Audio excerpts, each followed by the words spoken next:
The Black Archive.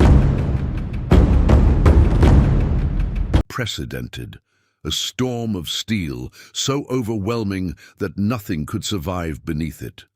Along a front stretching more than 15 miles, nearly 120,000 British soldiers waited inside trenches carved into chalk and mud.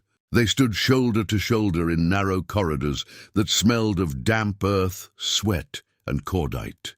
Rifles were cleaned again and again, bayonets fixed, equipment checked with mechanical repetition. Each man carried between 25 and 30 kilograms of gear, ammunition, tools, rations, everything needed not just to attack, but to hold what they were certain they would capture. Behind them, artillery crews continued their work with relentless precision. Over 1.5 million shells had already been fired into German lines. The plan was simple, almost mathematical in its confidence. Destroy the defenses, cut the barbed wire, collapse the trenches, kill the defenders, then advance, not run, not charge, walk. The generals believed speed would not be necessary. There would be nothing left alive to resist them. General Sir Douglas Haig stood miles behind the front, studying maps covered in lines, symbols, and calculations. Reports from reconnaissance suggested the German positions had been devastated. Entire trench systems were believed to have disappeared. Intelligence officers spoke of shattered defenses, broken morale, and an enemy on the verge of collapse. The logic seemed sound. Industrial firepower had replaced uncertainty. War, they believed, had become predictable. But beneath the surface of the ruined earth, the reality was very different. German soldiers had retreated deep into fortified dugouts, some more than 30 feet underground. Reinforced with timber and concrete, these shelters absorbed the impact of the bombardment. Inside, men waited in darkness, listening to the thunder above them. They counted the seconds between explosions. They tracked the pattern of fire, and most importantly, they knew that when the artillery stopped, the attack would begin. At 7:28 a.m., the bombardment reached its final crescendo. Thousands of shells landed in a synchronized wave, shaking the ground with such force that even the attackers felt it in their bones. Then suddenly it stopped. For a brief moment there was silence. At 7:30 a.m., whistles cut through the still air. Officers raised their arms and signaled forward. Ladders were placed against trench walls. One by one, then in waves, soldiers climbed out of the trenches and into no man's land. They moved exactly as they had been instructed. Lines formed, distances maintained, rifles held steady. This was not chaos. This was order, discipline, control. They walked. The ground in front of them was unrecognizable, a wasteland of craters filled with water and mud, tangled wire and shattered debris. But they moved forward steadily, step by step, believing that the worst had already passed. Some units even carried footballs, a gesture of confidence, a symbol that the advance would be almost routine. Then the machine guns opened fire. From positions that had survived almost untouched, German Maxim guns began sweeping across the battlefield. The sound was unlike anything many of the soldiers had ever heard, a continuous, mechanical tearing of the air.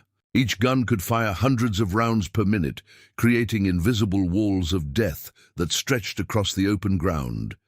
Men in the front ranks fell instantly. Lines collapsed within seconds. Soldiers who had been walking in perfect formation were suddenly thrown into chaos. Some tried to run, but their heavy equipment dragged them down. Others dropped to the ground, searching for cover that did not exist.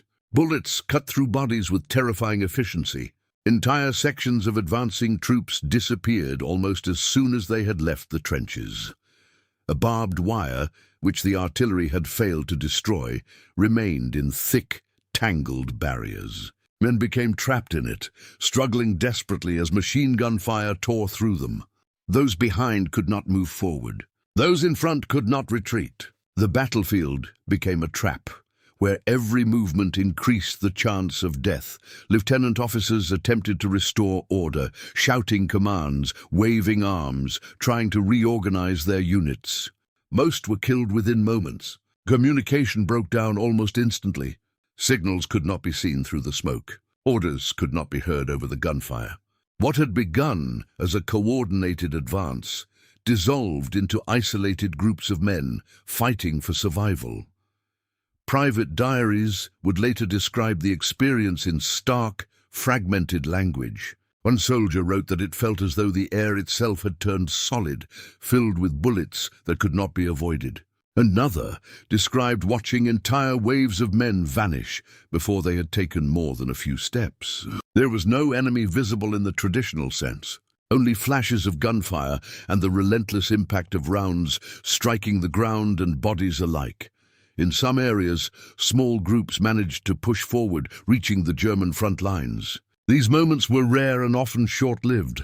Without support, without reinforcement, they were quickly surrounded or forced back. The scale of the failure across the front overwhelmed any isolated success.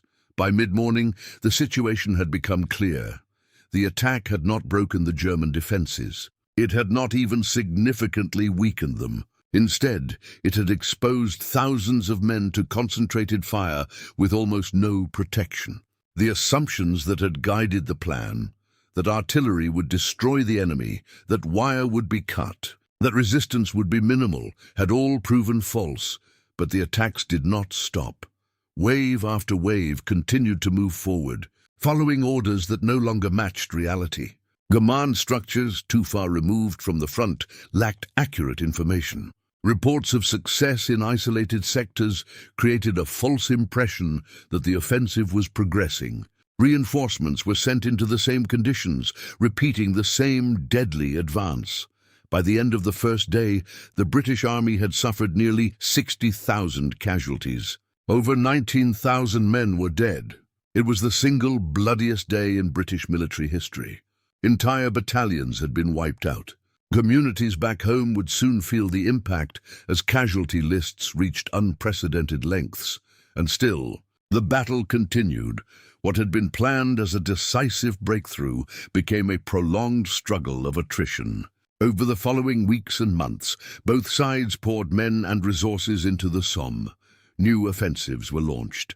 New bombardments prepared the ground. Each attack sought to achieve what the first had failed to accomplish, a breakthrough that would end the stalemate. Instead, the front moved slowly, measured in yards rather than miles. The environment itself became an enemy. Constant shelling turned the ground into deep mud that swallowed boots, equipment, even entire men. Rain filled craters with water, creating stagnant pools that spread disease. Bodies could not be buried, remaining where they had fallen, slowly merging with the landscape. The smell of decay became permanent, carried on the wind across the battlefield. Artillery continued to dominate. Shells did not just kill, they reshaped the terrain, destroyed infrastructure, and shattered morale. The psychological impact was immense. Soldiers lived under constant threat, never knowing when the next explosion would come. Sleep was rare. Fear was constant. In September 1916, a new weapon appeared on the battlefield. The British introduced tanks for the first time in combat. These armored vehicles, slow and unreliable, were designed to cross trenches, crush barbed wire, and provide cover for advancing infantry. Their appearance marked a significant shift in thinking, an attempt to adapt to the realities of modern warfare. But at the Somme, their impact was limited. Many broke down before reaching the front. Others became stuck in the mud. Those that did engage the enemy created moments of shock and confusion, but not enough to change the overall course of the battle. The technology was promising, but not yet decisive. As autumn turned to winter, the offensive gradually lost momentum. Both sides were exhausted. Supplies were strained. The weather made further large-scale operations increasingly difficult. By November, the battle came to an end. The results were stark. After more than 4 months of fighting, the Allies had advanced approximately 6 miles. The cost was over 1 million casualties combined between British, French, and German forces. The scale of loss was unlike anything the world had seen before. The Battle of the Somme became a symbol of the First World War itself, a conflict defined by industrial-scale destruction, where traditional ideas of strategy and heroism collided with the brutal efficiency of modern weapons. For the soldiers who had been there, the memory never faded. They remembered the whistles. They remembered climbing out of the trenches, believing that the worst was over. They remembered the moment the machine guns opened fire, and they remembered the realization, too late, that they had been walking into something they could not survive. The lessons of the Somme would shape the future of warfare. Armies began to rethink their strategies, developing new tactics that emphasized coordination between artillery and infantry, improved communication, and the use of technology. The concept of combined arms warfare began to emerge, laying the foundation for future military doctrine. But those changes came at a cost, measured in human lives. The Somme did not deliver the decisive victory that had been promised. It did not end the war. Instead, it revealed the true nature of the conflict, a war where victory would not come quickly or easily, but through sustained effort, adaptation, and endurance. Today, the battlefield is quiet. Fields have been restored. Grass covers the craters. Memorials stand where trenches once divided the earth. Names are carved into stone, representing thousands who never returned. Beneath the surface, unexploded shells still remain, silent reminders of the violence that once defined the landscape. The story of the Somme is not just about numbers or strategy. It is about a moment in history when human beings, following orders and trusting in a plan, stepped forward into a reality that those plans had failed to understand. It is about the sound of a whistle in the early morning and the silence that followed for those who never made it back.